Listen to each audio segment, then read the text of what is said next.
All right, everyone, we are back and we are talking about our very first major mineral, and that is sodium. It is most commonly found in a compound form along with sodium or chloride. So when we are talking about table salt, we're really talking about two different minerals, being sodium chloride, and most people will associate the salt shaker just as sodium, but in fact, it's only about 40% by weight. So this is the amount that would be in sodium. And then we have the remainder, the 60%, being chloride. And in fact, when people want to lower their sodium intake, they will often turn to a salt substitute. And in that case, if you look for those products in the grocery store, there won't be any sodium in it. And instead, they will replace it with a different mineral. And we'll talk a little bit about exactly which mineral that is later on. Now, how much do we need? We're going to get to that exact number. But if you were to pull up the DRI charts or even your nutrition analysis, you would probably see this number here, 2,300 milligrams a day.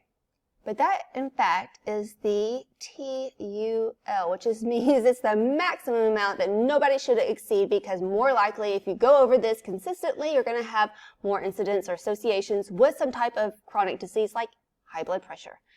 So we actually need far less than this. And I want you to know those numbers later on, but do know that the 2,300 milligrams a day is the upper limit. And that doesn't take a long time to add up, because a teaspoon of salt, guys, a tiny, tiny amount, is actually greater than the upper limit. So in fact, in the culinary field, when chefs want to quickly measure out a teaspoon of salt, they'll take their hand and they'll cup it as much as they can in that innermost little divot within inside your hand. That's about as much of that 2,300 milligrams or 2,400 milligrams. That's a teaspoon right there. So you can visualize how small of an amount that actually is, and that's the amount we should not exceed. All right, so we absorb this mineral very, very well. It has a very high bioavailability. 95 to 100% of the sodium that you take in is going to be absorbed. We do our best with our kidneys to maintain a certain amount of sodium within your blood. You got sodium everywhere, but that blood sodium concentration levels, they have to be kept right and balanced, just like all of the other micronutrients and proteins that we've talked about before. So we're constantly taking some in and taking some out to keep that blood level in check, because after all, it's an electrolyte. And so it has to be at a right level in order to function the way it needs to within our blood. We do lose a small amount through sweat. It's not as much as most people would think, but it is one of the minerals that comes out during sweat. And of course, we can make it worse. If we are in a very humid environment, we can sweat more, lose more sodium, but in general, we're not losing as much sodium as compared to water itself. All right, so we have viewed this before, but you need to go back over it. Again, our body has to keep sodium in our blood within a homeostasis. So this is what happens when sodium gets down too low, because that can be dangerous, just like a high can. So if our sodium within our blood begins to drop down low, the adrenal glands that rest right on top of your kidneys, they secrete a hormone that you've already learned. Hopefully, if you watched the previous lectures on the first half of chapter 8, aldosterone is a hormone that causes your body to hold on to sodium. And when it does, it can take that sodium, instead of losing it in your urine, and shuttle it back to the blood. That brings back up your blood levels of sodium. Now, if your blood levels begin to get up too high, all your body has to do is to shut off that mechanism that brought it back up. So it shuts off the secretion of the hormone aldosterone. Therefore, instead of reabsorbing it to your blood, you are actually losing it in your urine. All right, well, what about how, let me change this. What about how sodium affects nerve impulses and also muscle contraction? All right, so if you think about this right here, being individual cells, and cells communicate from one to the other, and if we know that cell membranes are semi-permeable, that means that some sodium is slowly leaking into the cells, and then your body tries to restore it by switching it back with the sodium-potassium pump. So that's one thing that, or one action of sodium. We have the sodium-potassium pump. It's what's helping also to shuttle in different nutrients. Now, if this semi-permeable membrane is stimulated, it actually causes a higher concentration, a lot faster, of sodium. And when it does so, one cell is affected by the next. So this is where it was started all from. Sodium rushes in, and this happens constantly until the signal or the transmission of this stimulated or this touch or this penetration, maybe a needle, whatever it is that's caused you to feel something, this has happened very quickly where sodium's rushed in from one cell to the next, and it travels all the way through your brain, neurons to neurons, and allows you to have that transmission of a signal.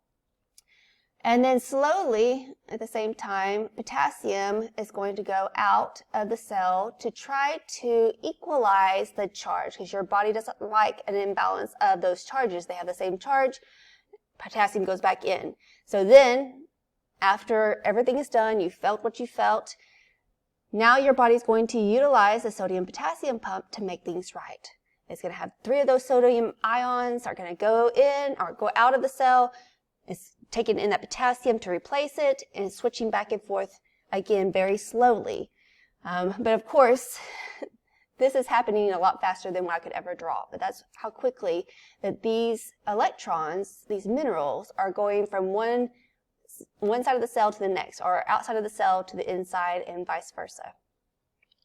So sodium, it functions in muscle and nerve impulses. Just think about this. Think about that sodium-potassium pump. All right, so what about sodium in your blood pressure? So we've seen this exact diagram in the previous section, but let's review it again.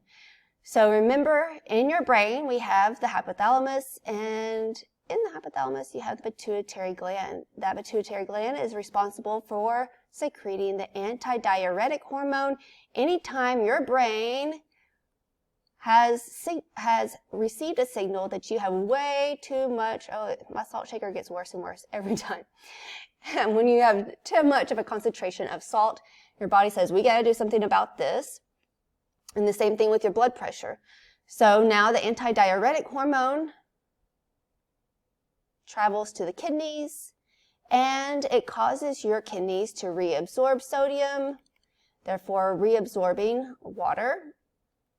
And now that water, instead of losing it in urine, can go back to your bloodstream.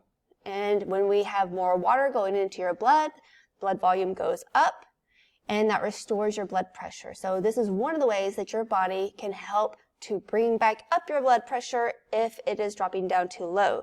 The antidiuretic hormone is secreted from the pituitary gland, which is located inside of your hypothalamus. All right, but exactly how much do we need? So we already learned the upper limit, that is that TUL is 2,300 milligrams a day. We only need 180 milligrams a day in order for our body to function, and that is about how much could fit on the head of a penny. All right, but because that's really unrealistic for most people, and for recommendations, it is set higher at 1,500 milligrams a day, and we already know that's far less than 1 teaspoon of salt a day. So 1 teaspoon of salt is actually the upper level, or it's actually a little bit less because it's actually 2.4 that's in a teaspoon. So our absolute maximum amount that we should consume no more than is 2,300 milligrams. This is difficult. It sounds like a huge number, but it's super difficult just kind of considering the general American diet is higher in processed foods. Processed foods are going to have a lot more sodium in them. All right, the typical adult diet here in the U.S. contains far more than 3,400 milligrams a day. So most physicians will actually consider if you can maintain a sodium intake less than 2,300 milligrams a day, you're following a low sodium diet, even though that's at the upper limit. And it's true, it's very, very difficult for people to follow a 1,500 milligrams a day diet if you're not just eating completely fresh foods, fresh vegetables, fresh meat, because anything has to be preserved. And sodium is such a great preservative that it's hard to get around it. All right, so it says the average consumption is 3,400 milligrams a day, but really that's probably underestimated. It's probably closer to about 4,700 milligrams on up to over 6,000 milligrams a day. All right, so where do we get the most salt? And I can just tell you this. Let me get this back up here. As a practitioner, I would often be asked to go in and teach a new patient inside the hospital who's just been diagnosed with high blood pressure or cardiovascular disease, a low sodium diet. And inevitably, when I go in there and I tell them why I'm here and what I'd like to discuss with them, they would always say, "Oh, don't worry, honey." I worked in the East Texas facility, and that was their favorite word to call me by, is honey. Don't worry, honey. I don't use the salt shaker. And I'd always say, very nicely, of course, "Oh, that's great. That's an excellent start. But look at this. The majority of our salt is not actually coming from that sodium chloride salt shaker.